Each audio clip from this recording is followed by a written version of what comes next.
여러분 안녕하십니까? 최근 인기가 급상승하고 있는 전기차는 친환경이라고는 하지만 중금속 덩어리인 폐리튬이온 배터리 처리가 골칫거리였습니다. 국내 연구진이 기존보다 30%가량 저렴하면서도 리튬과 니켈 등 핵심 금속을 100% 가까이 분리선별하는 기술을 개발했습니다. 장석영 기자입니다. 전기 자동차에 가장 많이 사용되는 리튬이온 배터리 셀입니다.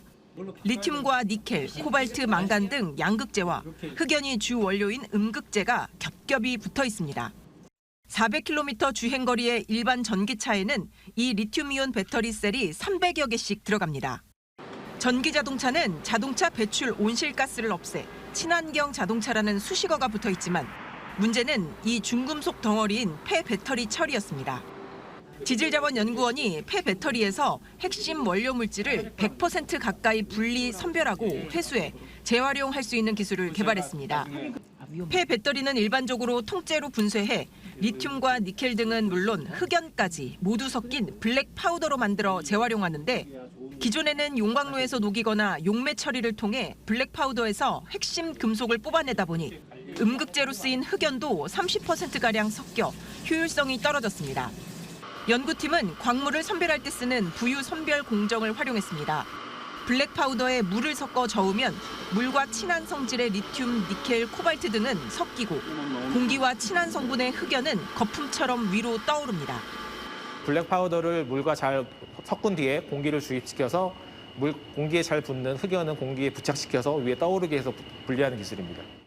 떠오른 흑연만 먼저 걷어내고 남은 핵심 금속이 섞인 물을 거름망을 통해 걸러내면 순도 98% 이상의 리튬, 코발트, 망간 등의 핵심 금속이 남게 되는 겁니다. 흑연도 순도 99.9% 이상으로 별도 재활용이 가능합니다. 리튬, 망간, 코발트를 회수하는 습식 공정에 들어갔을 경우에는 얘네들이 뭉치거나 실제로 거품을 일으키는 그런 공정 트러블을 일으킬 수가 있어요. 그렇지만 이런 식으로 배터리 상태에 있는 음극재를 온전히 회수해 줌으로써 연구팀은 이달 안에 기업의 기술 이전을 완료할 계획으로 실증 작업을 거쳐 2년 안에 상용화가 가능할 것으로 기대하고 있습니다. TJB 장석영입니다. 대전 유성구는 경제적인 어려움을 겪는 음식점과 목욕장 등 위생업소에 20만 원씩 난방비를 긴급 지원합니다.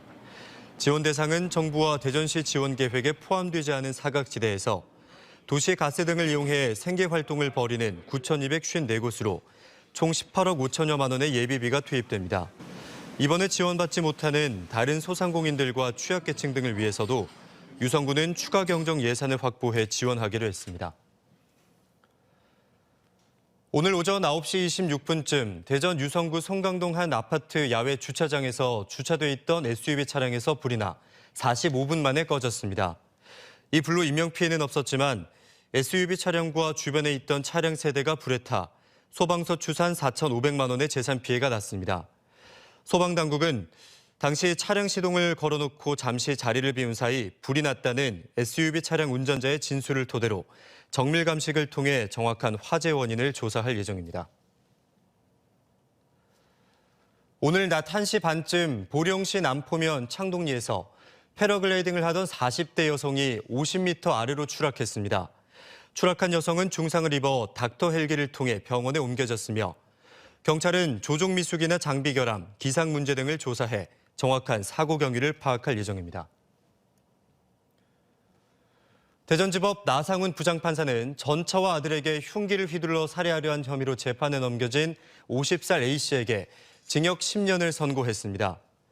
A씨는 이혼을 앞뒀던 아내에게 협박성 문자를 보내고 이혼 뒤에는 전처와 아들이 사는 주거지를 찾아가 재결합을 요구하며 거부하는 아내를 흉기로 찌르고 말리는 20대 아들에게도 흉기를 휘두른 혐의입니다. 눈축제 벤치마킹을 위해 일본 삿포로를 찾은 이장우 대전시장이 삿포로 아키모토 가스히로 시장을 만나 직항 노선을 제안했습니다.